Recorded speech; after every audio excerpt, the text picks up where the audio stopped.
you just see that and it just doesn't make any sense because as grown-ups, we know what children need and what they deserve and what will help them grow into happy, healthy adults.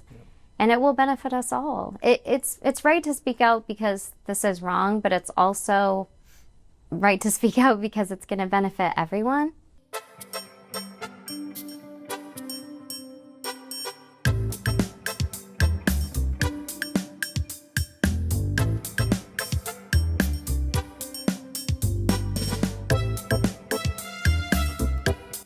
All right, Dr. Lowry, it is so funny how you and I have met. I was talking about this off air, but also just teased it in the last segment about how funny it is that, and the impact of why I wear that Rutgers pin on television, as some of my alumni friends always love to point out, is because of moments like this. And I was telling you this off air about how you're the second alum to reach out to me and talk about an issue that's playing out in the world of news and politics that you felt you can add to the greater discourse. So I'm super appreciative of you hopping on the program here today. And I want to start by telling people, I told them a little bit about Project Humanity, and you can go check it out at projectuh.org. But I would love for you to talk a little bit more about the org, why you started it, and obviously why you obviously reached out to me to talk about what we're ultimately going to talk about, which is the war in Gaza. Well, I have quite an unusual story. I spent 6 years of homelessness on the streets of Paterson, New Jersey. And in those 6 years, I had some very unpleasant experiences. And one of those experiences is that I was a victim of the Catholic priest scandal in the 1980s. And a number of years later, I was going through a difficult time financially, and I saw a story in the newspaper about a pedophile priest that was convicted. I started to follow the link, and I realized it was the same priest. I sued the Catholic Church, and I received a settlement. And I wanted to give something back to society.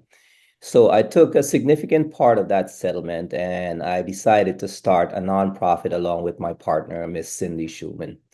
And we were looking for some way to help. We first ran a dental mission to Guyana in 2018. But we're not dentists, we're educators. And this trip was successful. We served 235 families in Guyana in South America. And when we came back, the trip was so successful, we wanted to do something else. And we were just sitting here having coffee one morning and we started to brainstorm. And we said, we're educators. Perhaps we can lift society up through educational endeavors. And so we came up with the idea of building libraries in poor communities across the world. So using the finances from that settlement, we initially got the project started, Project Unite Humanity. And we came up with the mission statement, which was to build these libraries. We built the first one in Guyana in South America in 2019, and we had a blueprint on how to set them up. They were trial and errors initially, but ultimately we managed to build the first library and things were successful. We took down something like 3,000 books and 15 computers that people donated. We had a lot of volunteers, but basically it was just Ms. Schumann and I that managed to get that library off the ground. After that, we decided to expand. We wanted to stay international, but we decided to expand, and we expanded by starting mentoring programs for underprivileged children here in South Florida. And that was very, very successful. We ran 2 successful programs, and then we decided we are going to get back to the library. So we started a second library in Nepal, in Asia. However, the pandemic hit at that time, and we could not finish that library. So we came back and we started to focus on local events again, mentoring again, giving out food to the homeless, to the underprivileged school where I worked for Thanksgiving. And then when the pandemic passed, we started up again. And that's when we did the third library in Israel 2 years ago. This summer, we're opening up the fourth library in Zambia, Africa. My partner will be going down to Africa on the 12th, and we're opening that library on the 15th. So we are hoping through education to uplift this world. I am a true humanitarian. Wherever there is a cause, wherever there is injustice, I speak up. Unfortunately, it's gotten me into a situation right now where I lost my position because I spoke out, but it's a cause, and if I'm true to my beliefs and if I'm true to my morals, I think this is something that needs to be spoken about. I looked at some of the statistics this morning as to what's happening in Gaza, and it's heartbreaking. Total deaths, 61,700.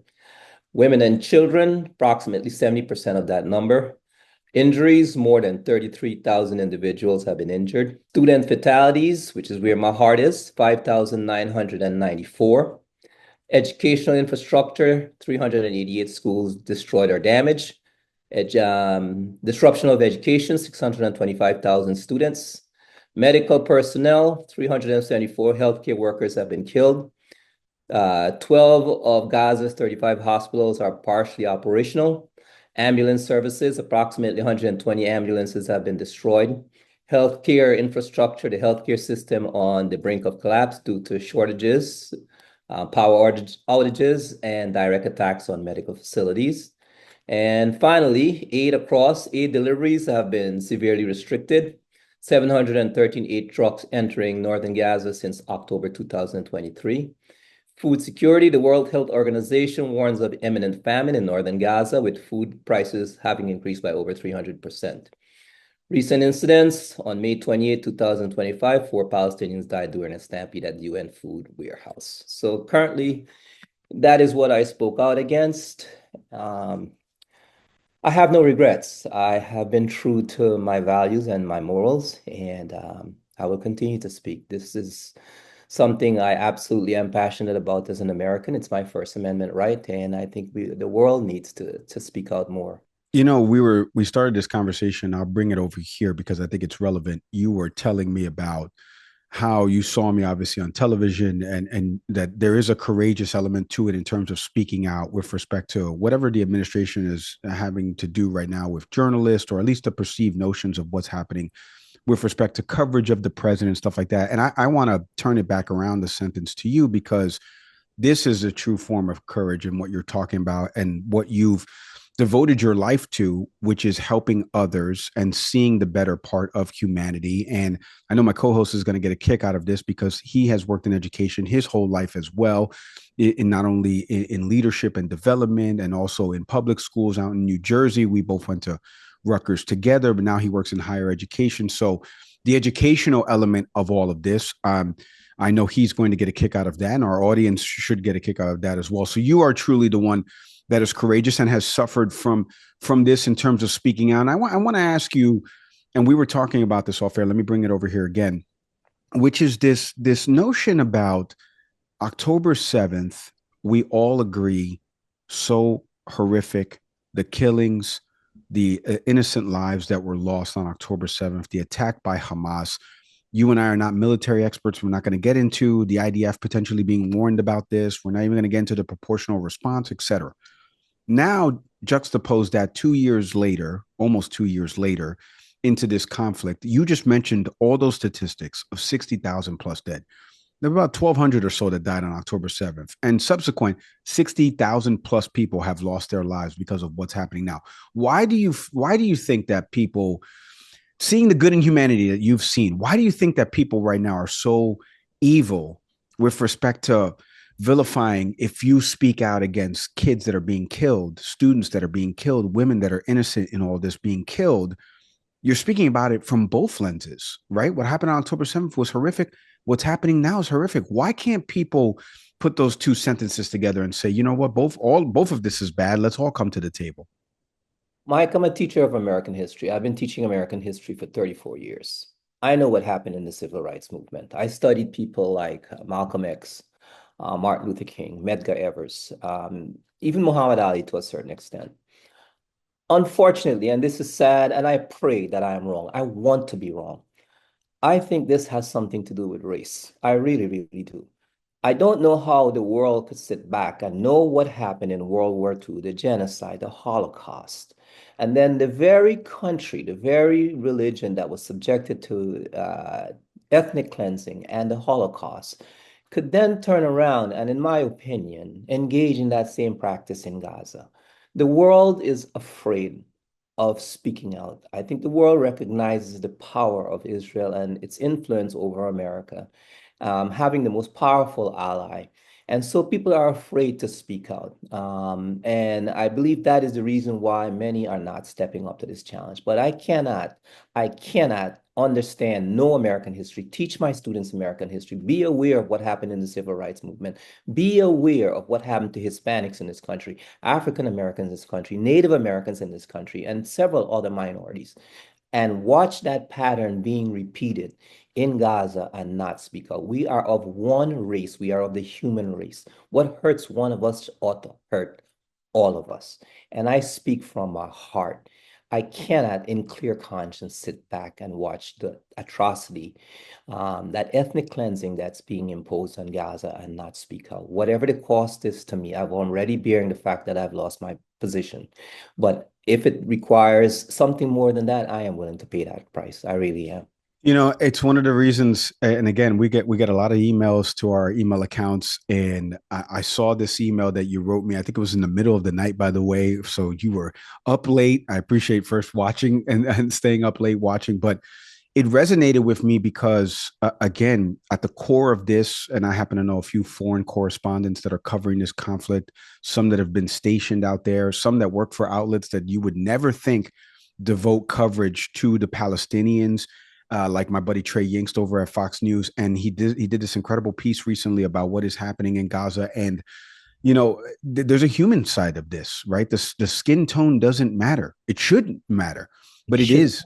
It should not, but it is mattering. So let me ask the natural follow up here for you before I want to get a little bit more into Project Humanity as well and how people can go help donate to that and the missions that you're trying to do. But if somebody having seen me on television, you know that there's a propensity for the president of the United States to have seen my face, right? Maybe somebody from the administration to have seen my face, seen Can We Please Talk. They go listen to the show. They click on the latest episode, which is this episode they're listening to now. They see the guest is Dr. Robert Lowry. You are talking about the war in Gaza and the humanitarian aspect of this. You now have the ears of somebody from the administration. What is something that you would echo to them about, whether it be ending this conflict or whether it be about the bloodshed? Like, when is enough enough? Standing up to Israel. What is something you would want to impart to them? Stop that war now. Not next week, not next month. Israel is under the attack right now. It's asked the population from certain parts of Gaza to relocate. 70% of Gaza is now under Israeli control.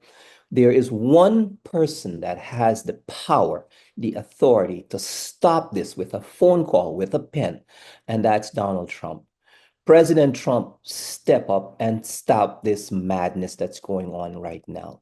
The world cannot have another genocide. We have to evolve. Peace has to be the end game. When all of this is done, it will be diplomacy that will end this war. Do it now. Don't wait. That's the hope. Don't wait. And the president campaigned on these wars would end, right? And so far, we haven't seen any of these wars end, including the one that's happening in Ukraine. I did want to ask you a little bit more about Project Humanity. And like I mentioned, you can go check it out, projectuh.org right now. Go there, click on the links. But tell folks a little bit more about how they could potentially get involved in donating to Project Humanity. What are some things that you have upcoming for 2025 and beyond? We do not use a penny of the proceeds from donations to Project Unite to Humanity to us. Mainly, Ms. Schumann and I, who is my co-founder of Project Unite Humanity, we put our own money into traveling, into going to different locations. Every penny that is donated to Project Unite Humanity, you can go onto the website, projectuh.org, and there places where you can donate. You can donate $1 or you can donate $1,000,000. Whatever money we have, that money goes directly into project that we're founding. So now that this project is finishing up in Zambia, we're going to be looking for a new location to build the next library. We now have one in just about every continent. So now we're starting to look at different locations. Once that is taken care of, then we're going to continue with the mentoring program. When I was at Hillel, we were looking to establish the historical traditional civil rights bond between the NWACP and the Jewish community. I think that's something that we will continue to work on in the upcoming year. But we are always looking for a humanitarian cause. I would certainly like to do something to advocate and enlighten the world perhaps to what's going on in Gaza. And when that war is over, to go there and try to do something through the organization to help those people get back on their feet. I'm a teacher. I spoke at an elementary school last year, and when I look at how those poor children are suffering in Gaza, it completely destroys my heart. And so whatever Project Unite Humanity can do to help restore that country and in some way, that's where I would like to lead the organization. Yeah, I'm telling you, Dr. Lowry, the selflessness on your behalf, and obviously with your upbringing, and I didn't know about the Catholic Church. Part of this, as a former altar boy myself back in the Bronx at St. Francis of Rome, that's something that obviously nothing like that happened to me, but something that hits home. I see why you reached out. There's some synergies between not only our lives in New Jersey and the Catholic Church, but just your selflessness. It's exuding through this interview. Super appreciative of the work that you guys are doing. I did also want to tease out, if you check out roblowryauthor.com, more importantly, go check Project uh.org. Go check that out. Links are going to be in our show notes for all of this. Dr. Lowry, I can't thank you enough for hopping on the program. Continued success to you. Please stay safe. Thank you, Mike. You've been wonderful. I appreciate the opportunity to get my views out. Thank you, sir.